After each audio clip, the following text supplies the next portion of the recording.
Hey everyone, welcome to another edition of The Bullet. My name is Paul Lathrop. I'm the Deputy Director of New Media for the Second Amendment Foundation. This, of course, a Training Friday version of The Bullet. As he does every Training Friday, Tom Walls of the Firearms Academy of Seattle joins us. Tom, thanks for coming along today, man. Oh, good afternoon. Good to see you again. You as well, man. You as well. I really look forward to doing these. Not just for our pre-show talks, but I actually, even after all my years in training, I do pick up something every time we do these. So really appreciate you coming in and doing these, man. Always a pleasure. Works both ways. Yes, sir. The topic today, a little bit of an offbeat topic. It occurred to me, I suppose about a week ago, but I've been really looking forward to talking about this. We've got a lot of, if you believe the numbers, and I do, we've got between 4 and 5 million new gun owners coming in every year. And some of them just buy the gun, some of them decide to go ahead and move on and concealed carry. And hopefully some of those and some of both actually get into activism. But you're a new gun owner, you're just deciding that, hey, it's maybe I want to protect myself other than inside my home. If I'm out having dinner, I want to protect myself. If I'm out in the public, I should still be able to protect myself. Question for you today, Tom, is who needs to know that you are armed? That's a really good question. I can remember back to the dark ages with my flintlock concealed for the first time. I started carrying concealed on a regular basis. I had my epiphany, and I thought everybody could tell. I thought everybody in the world knew from the bulge or somehow the wind would blow that I had a gun. And that's really, over time, I found that to be not the case. Most people in the world are oblivious and don't even notice the open carriers. But yeah, who needs to know? I would answer the question with a question. My mom would hit me with a shoe. But why would they need to know? So you had posed your question, and it seems to me that the purpose of carrying concealed is to keep that information, keep that tool, keep that surprise, keep those options open for yourself. Mm-hmm. So there are people that have no need to know whatsoever, because if they did, it would actually worsen your condition and your situation. For instance, I think of a work situation that comes to mind. As you recall, I spent my working career that made money working in medical situations, clinics, pharmacies, or whatever. Every single one of them had a policy: you don't bring weapons to work, or they could fire you. And Washington is an at-will state when it comes to employment. And I knew that I would be fired on the spot, wouldn't have any argument, and I had to make that decision ahead of time. So there's a really good example of not going to your best work buddy and saying, I carry a gun, right? There's no purpose in that. I will tell you that after maybe I had left a job and I run into people or still socialize with them, I go, did you know that I was armed the whole time I was working there? Some of them said, yeah, we kind of figured. A few of them would say, God, we sure hope so. I haven't had anybody of any, what's the word I'm looking for, of any intelligence and sense of reality be upset. But think also these HR folks will, if they were to find out you were armed at work, they would also look at any criminal charges, possibly. And then they would look at your coworkers, because if they could show that your coworker knew that you were breaking that with this horrible, deadly weapon, and that they didn't speak out, you could put your friends at risk too. Sure. So there's the reason, they may be able to accept it, but the fact that they know could put them at risk as well. So there's a real obvious category. People that you don't think would handle the information well, and there's a couple levels of that. Small children, you better not be mad because Daddy's got a gun. It's cute until. And I'm going to extend that one further. I'm going to extend that to people at work, simply because depending on your depending on your work situation, there are going to be people that make light of it. There are going to be people that humor is a part of life, and the less that can be out in the public, who knows when they're going to pick a bad time to make fun of you carrying a firearm. Or who overhears it and figures it out that you don't think should have that in. Yeah. The way to keep a secret is not to tell anybody at all, period, end of story, full stop. One place that I worked, there was a lovely woman I worked with, and I wasn't carrying at work quite then at the time, so this was a while. But I was teaching martial arts, and everybody knew it. And she wanted me to walk her to her car, and I was like cool with that. But she knew what my training had been and behaved differently because of it. She was cleaning my arm, walking out, very staying close to the corners and the walls, and I had to stop and explain to her that, no, you don't want to do this. So it makes people behave differently. Diane would go out to lunch with her girlfriends and, oh, well, if anybody comes, you'll take care of us, you'll beat them up. And then that information is spread to whoever is listening. So it's like personal security, okay? It's keeping that to yourself. You're not going out blabbing your PIN number or your mother's maiden name or your first pet's name out in public. Keep that close held. The group of people that I would want to be aware would be the people that could do me some good. They don't necessarily have to be armed. The easy one would be if they're armed also, or at least were familiar enough with you to know you were always armed. Your significant other, yes. Close family members, friends. You've got your wife, I've got mine. I go so far as to make sure I know what gun she is carrying, and she knows what gun I am carrying, so she knows what my equipment is and where it is, and we can both run each other's equipment. We'll trade off. We tend to buy the same gun, but that sort of thing with an armed partner, that's an obvious good one.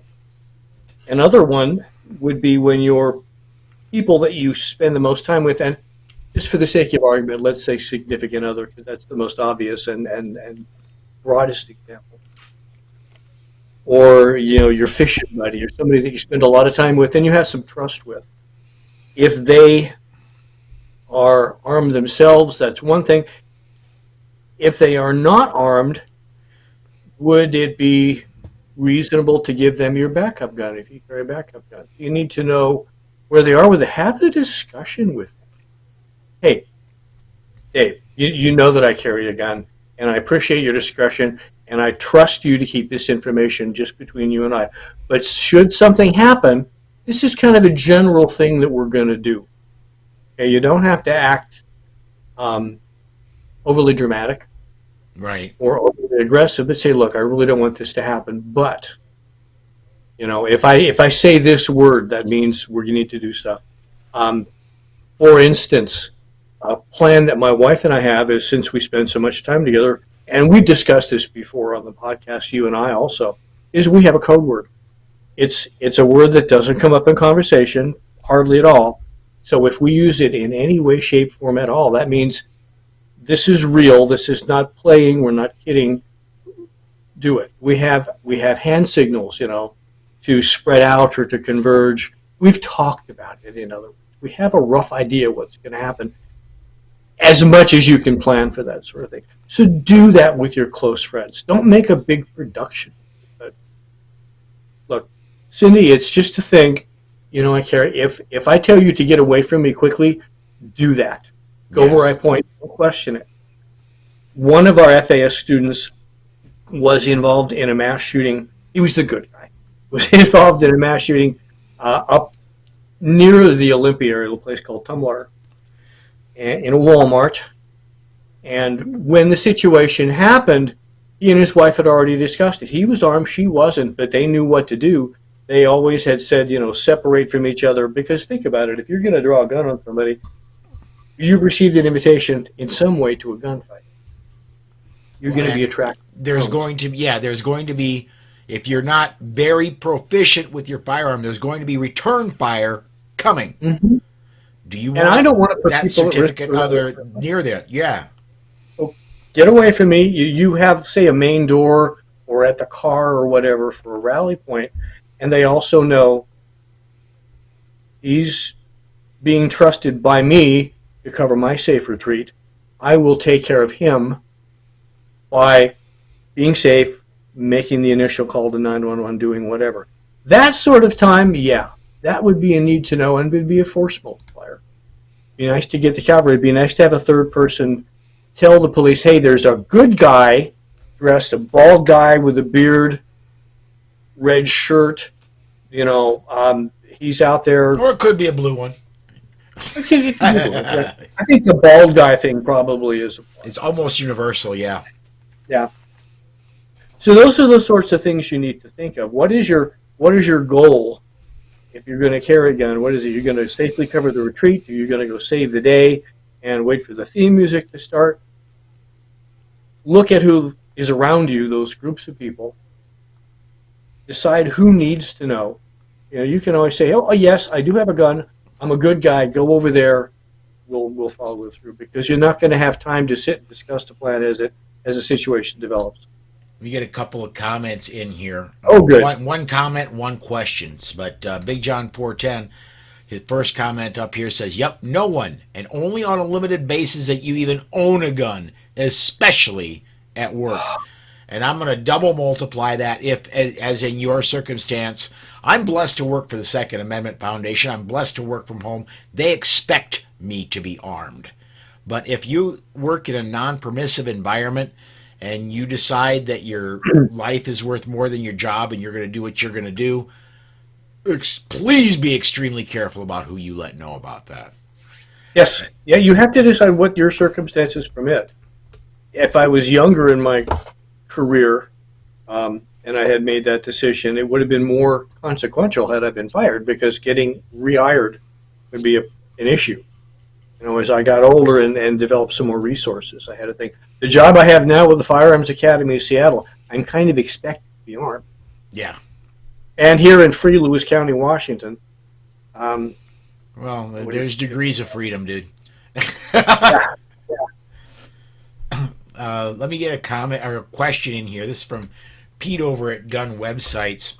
He says, question, how do we normalize gun ownership and use if we always keep our ownership quiet, so the few encounters on the fence type get is from bad criminals, bad actors, and the lowest denominator gun owner? That is actually a great point and a good argument for open carry. I myself will say, and we've covered this on the air before, Tom, tactically, I believe open carry is not the best option, tactically. I'll say that it's absolutely your right, and I will defend your right, and I'll fight for your right to open carry. Yeah, right. I think they're tactically, it gives up more than you get. But he's got a great point. If everybody's concealed and nobody talks about it, how do we get out in the public as being the good guys and having and converting people who may be on the fence? Well, the reason, remember, we're carrying concealed is to keep that tactical advantage from people that might do us harm, people that might do stupid things like grab your gun, say, "Hey, I got your gun, what are you going to do now?" Or people that get hysterical. And I've met them all.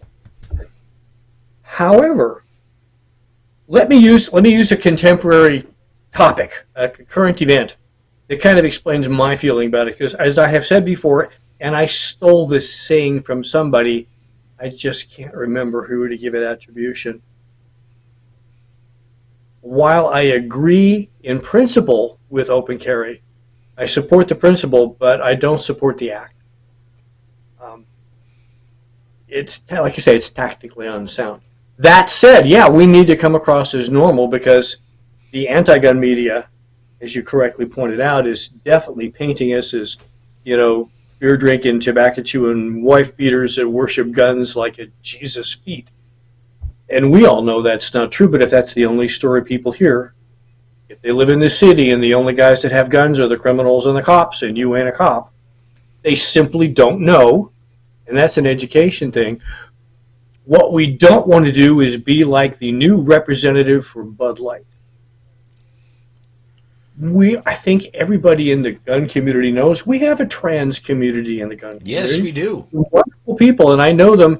The few that I've been able to meet, I know as individuals. If they choose to live a certain lifestyle and they're decent and honorable and they treat people well, I'll back them up. But we're very quiet about it in the gun community because we tend to respect privacy. Mm-hmm. The thing that I have seen in all the comments and all the blogs on social media about this individual that is making an honest buck, now representing Bud Light, is not that it's a bad thing, the lifestyle this person has, it's that it's being thrown in our face. So what I would say to us, the gun community, don't throw gun stuff in people's face. I don't wear, well, for tactical reasons, I don't wear NRA t-shirts and stuff that might attract things. But if you do, great. But please don't get into kill them all, let God sort them out. Yes. Don't get into the violent thing. If you think of it this way, if you really want to communicate to that other community that does not like us because they think that we like innocent blood to shed so we can have our guns, if we want to communicate with them, give them a reason to open the conversation in a less strident way. I talk open. Oh, yeah, I'm going to go to the range today and get a few rounds downrange. And I talk about it like I say, yeah, I'm going to go take out the golf clubs and, go to the driving range and swing. By the way, the definition of a golf course? It's the wanton and willful waste of a perfectly good rifle range. Yes, saying. Absolutely it is. But if we normalize it, let's normalize it in our activities outside of shooting without being the screaming on the house floor in is it Tennessee or Kentucky? Screaming what you want to have happen. Let's appear as reasonable people to invite reasonable conversation and education, and God dang it, take a new suit or shooting. I'll double emphasize that. And that's the way to do it. That brought to mind something that every once in a while I bring up, but I haven't brought it up on the air, I believe, in a long time, but it always bears repeating. If you're a gun owner and you especially if you are a open carry activist, or if everything you do reflects on us. If you are a concealed carrier, this is where I'm gonna irk some people. I'm gonna strongly encourage you not to put Second Amendment Foundation bumper stickers on your car. I'm going to strongly encourage you not to put NRA stickers on your car, or come and take it, or kill them all, let God them, sort them out, all of that. And if you have an NRA sticker, I want you to drive like a 90-year-old grandmother who is extremely nearsighted and is scared of what she's doing. You need to be the most polite person on the road if you have an NRA, an SAF, any gun sticker on your car, because otherwise you're going to be the tobacco-chewing, wife-beater-wearing guy in the jacked-up diesel pickup truck that rolls smoke over Priuses, and you're going to give us all a bad name. Excellent point. Excellent point. It's, again, the bumper stickers is tactically unsound, but if you choose to proudly represent, go for it. But please be a good representative, because you know full well that when one of us gets involved in some type of a critical situation and the press reports it, and you happen to have liberal press, which pretty much is all of them, my experience, how are they going to report it? Are they going to report that you were a tax-paying, church, synagogue, mosque-going good guy that donated to charity and coached Little League, but you had a gun? Which one of those things is the most interesting to their audience? Yeah, they're going to post that. Yes, they are. Absolutely. Yeah, they're going to pick the unusual emotional thing, as opposed to something happens, but you've been carrying discreetly, concealed and discreet, as we've been discussing today. Who do you tell? And they go, "Oh God, did you Paul? The guy down the street, that really nice guy that helped me out that one time. He carries a gun all the time, and somebody's beating up this old lady, and he used it to stop them and save that woman's life." And which do you think plays better for an audience, and which person do you want to be? You've seen those videos on YouTube, the First Amendment auditors that will go out in front of a sensitive, yeah, Paul's going, oh God, they're giving the press a bad name. Go out and provoke. I can record this. This is public property. They're not performing a real service. They're there to No, provoke. Okay. they're there to provoke a response. Their best possible their best possible outcome is to get arrested. That's what they're Oh egging the yeah. officers on and trying to get them to do. So that's how people will view you as well. We have some law in the state of Washington that came because somebody wanted to carry their long gun in public, and they were doing it in such a way that it caused problems for the rest of us. So I won't get into it. It's a long story, and I don't have enough details to be accurate with it. But it just started a situation that snowballed in a bad way. It reflected badly on gun owners as a group. And we don't have a lot of power to drive the narrative in a big scale. We have to drive it as individuals. So I tell our beginning students, their first gun class, at the end of class, hey, folks, you are now part of the gun community. Don't embarrass us. Please. People that you know that are not gun people will look at you as a representative of us, and you're the go-to. Again, some people you need to tell, and some you don't. But when you tell them, either directly looking them in the eyeball and saying, "Look, I carry a gun. This is why. This is what I'll do. Please don't mention it," or indirectly, "Oh God, Paul carries a gun," or kill them all, let God sort them out. Which, by the way, comes from Torquemada of the Spanish Inquisition. It wasn't a happy thing. Think about the message you're sending beyond the simple T-shirt, the simple finger, pick one, on the road.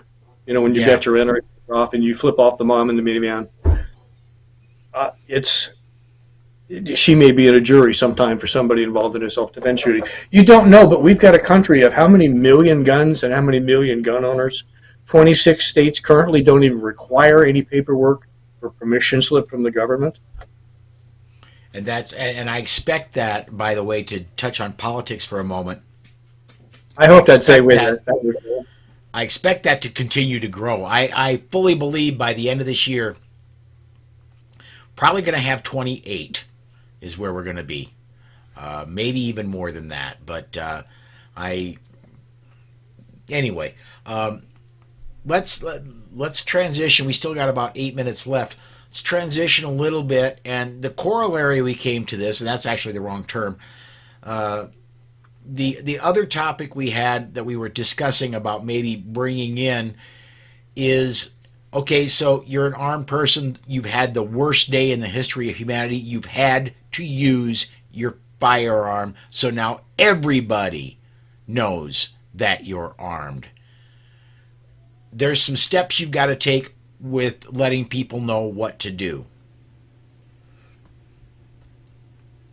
First off, in the 7.5 minutes that we've got left, we can't possibly cover it all. So I would start with get some training that specifically includes that topic. And again, I will say Masad Ayub is the gold standard.